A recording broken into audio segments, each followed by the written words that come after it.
Indonesia meroket hutangnya, meroket impornya, meroket pajaknya, meroket biaya pendidikannya, meroket biaya kesehatannya, maka meroket pula beban rakyatnya. Tentang BP Tapera. Kenapa gue ngomel adalah karena potongan tuh udah banyak banget, both buat karyawan sama buat pengusaha. Kayak kita udah kena BPJS, udah gitu TJH, terus sekarang kena lagi BP Tapera walaupun 2027. Cuman kayak ini tuh harus viral kayaknya ya, supaya nggak jadi kayak UKT gitu. Yang gue kesel tuh ya, kalau memang kayak BPJS kan menguntungkan buat bersama ya, buat gue make sense gitu. Mereka kayak maksa buat potongan karena kan orang banyak yang nggak punya asuransi, nggak punya akses kesehatan. Tapi kalau Tapera ini nggak make sense karena setelah lu baca itu, kayak lu cuman nyumbang uang buat negara. Nah terus kayak kalau ada aturannya tuh, kalau lu udah punya rumah, lu belum nggak bisa memanfaatkan ini cuma buat rumah pertama. Ada pilihan yang lainnya, ini masih abu-abu nih ya. Lu bisa pakai buat renovasi rumah atau membangun rumah. Cuman pertanyaannya apakah itu rumah pertama atau kedua, we don't know. Terus yang gue baca lagi dari sisi orang finance ya, gue sebagai orang finance, gue tuh ngelihat kayak kemana si uang ini diinvestasikan. Investasinya tuh ke deposito, terus obligasi negara, terus sukuk gitu-gitu. Satu lagi sama semua yang berhubungan sama properti, which mean kayak lu nanti kontraktornya segala macam bisa dibiayain. Ya kalian simpulkan lah sisanya. Terus ada poin nih yang bilang kayak ya investasi mana yang kita anggap menguntungkan. Gue gak mau ngomong, nanti gue kena UU ITE lagi. Terus kan jadi bingung nih ya. Lalu itu tuh kalau misalkan dari orang finance tuh secara inflasi dan cost segala macam tuh nggak akan nutup. Lu tuh malah keluar duit lebih banyak. Ini by the way aja ya, bahasa pemerintah tuh udah mulai jalan di Twitter segala macam untuk membela BP Tapera. Kan sampai BPJS, kepentingan bersama, bla bla bla. Tunggu dulu, gue bakal terangin. Kalau BPJS itu sistemnya adalah pemberian jasa. Terus lu kan udah jelas gitu terkonsentrate, lu tuh tinggal bayar di rumah sakit in order lu tuh bisa pooling supaya costnya lebih murah. Bukan one person one product. Nah ini kan beda, one person one product. Jadi nih rumah, jadi variabelnya tuh cuma satu. Kalau rumah sakit kan let's say kayak alatnya segala macam kan bisa dibiayain sama pemerintah, tempatnya, mungkin jasa dokternya aja, which mean kayak itu tuh kayak persentasenya kecil dibanding yang lain. Jadi nggak bisa lu samain sama BPJS gitu. Oh esmoni ini seharian esmoni gara-gara BP Tapera terus baru bisa ngomong sekarang, jadi kesel, maaf ya guys.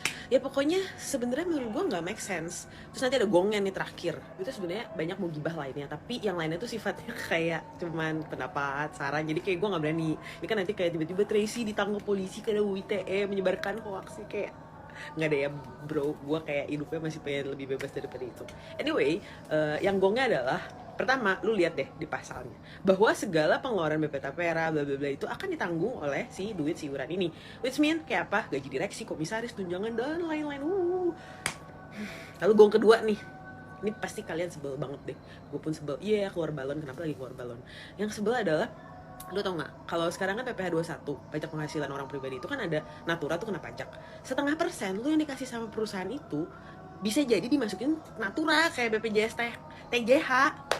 Ya well, udah lu bayar terus lu kena PPh 21 lagi, bye. Terakhir guys, tadi tuh ada diskusi sama temen gue yang sesama pengusaha.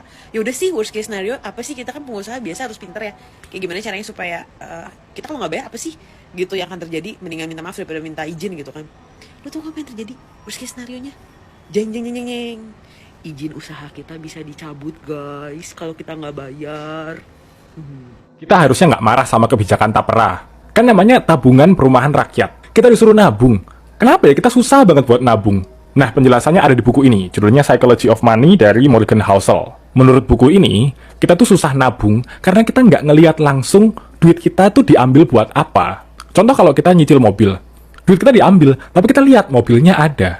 Nah, kalau nabung atau investasi, duit kita berkurang. Tapi kita nggak tahu duit kita tuh sebenarnya di mana. Apakah disimpan, ditumpuk, atau dipakai nyawer biduan. Karena kita nggak lihat hasilnya, kita jadi nggak rela. Nah, saranku buat pemerintah, nanti kalau gaji-gaji kami udah dipotong, coba bikin aplikasi kayak BPJS Ketenagakerjaan. Jadi tiap hari kami bisa lihat tuh, duit kami yang udah kepotong itu totalnya berapa ya. Dan kalau bisa dibikin gamification. Jadi duit kita segini nih, dikasih notifikasi, 2 bulan lagi kamu bisa DP rumah. Jadi kami bisa ngitung, berapa ratus tahun lagi bisa kebeli rumah di BSD. Menurut Psychology of Money, ngatur uang itu sebenarnya kuncinya cuma 2. Kurangi spending, perbanyak income. Nah, mungkin kita sekarang marah karena memang income kita dikit. Jadi mending ayo kita perbanyak income, ayo nabung, kita kumpulin duit yang banyak supaya suatu saat nanti kita bisa beli rumah di Jepang. Negara ini udah aneh bro, ayo pindah. Kalau pemerintah baru aja guys mengesahkan yang namanya iuran Tapera. Apa itu Tapera? tabungan perumahan rakyat. Kalian udah pernah dengar? Jujur, gue baru aja dengar ini guys. Jadi guys, misalkan gaji kalian sebesar 5 juta rupiah dan iuran tapera sebesar 3%, di mana 2,5%-nya ditanggung oleh kita dan 0,5%-nya ditanggung oleh perusahaan. Apa kalian ikhlas untuk membayar iuran itu? Jujur, gaji gue dikit. Kalau dipotong lagi, kayaknya kalian minus guys buat kehidupan sehari-hari. So, pemerintah, ini akan menjadi tabungan perumahan rakyat atau tambahan penderitaan rakyat? Ya, namanya juga pemerintah. Apapun masalahnya, uang rakyat solusinya. Buat kalian yang setuju, tolong komen di kolom komentar. Thank you. Gaji pegawai swasta akan dipotong 3% tiap bulan buat tapera. Jika nu kurang we, potongan aing unggal bulan teh. Tapi kan imah kermannya oke, tabungan keur mempermudah beli imah. Mun yang mempermudah meuli imah mah, harga imah murahkeun. Basmi mafia tanah atuh si Teh Abdul, malah dipaksa nabung. Sing mending kana nabung sorangan daripada kete nyaho-nyaho duitna dicoceng, dipake jang meuli skincare budakna pejabat. Kan cenah mempermudah jang meuli imahnya. Urang itu we heula ayeuna mah. Harga imah nu murah di Bandung, tapi ayeuna di pelosok. Nu jauh ti kota, jauh ti transportasi umum, jauh ti Alfamart jeung Indomart, jeung presiden ge masih kena Gus Dur. Eta ge hargana geus 400 nepikeun ka 500 juta tah. Nah si tapera ieu potonganna kan 3% tina gaji. Misal gaji UMR Bandung 4.200.000. 3% ti 4.200.000 berarti 120 genep ribu sabulan. Mun aing nabung 120 genep ribu sabulan, hayang bisa kekumpul nepikeun ka 400-500 juta, eta teh butuh nabung 3.000 bulan leuwih atau 250 tahun. Karek bisa kabeli. Umur aing ayeuna 30 genep tahun ya. Lamun 250 tahun deui, berarti aing kudu gawe nepi ka umur 280 genep tahun. Edan teu, emang aing penyu. Indonesia meroket hutangnya, meroket impornya, meroket pajaknya, meroket biaya pendidikannya, meroket biaya kesehatannya, maka meroket pula beban rakyatnya.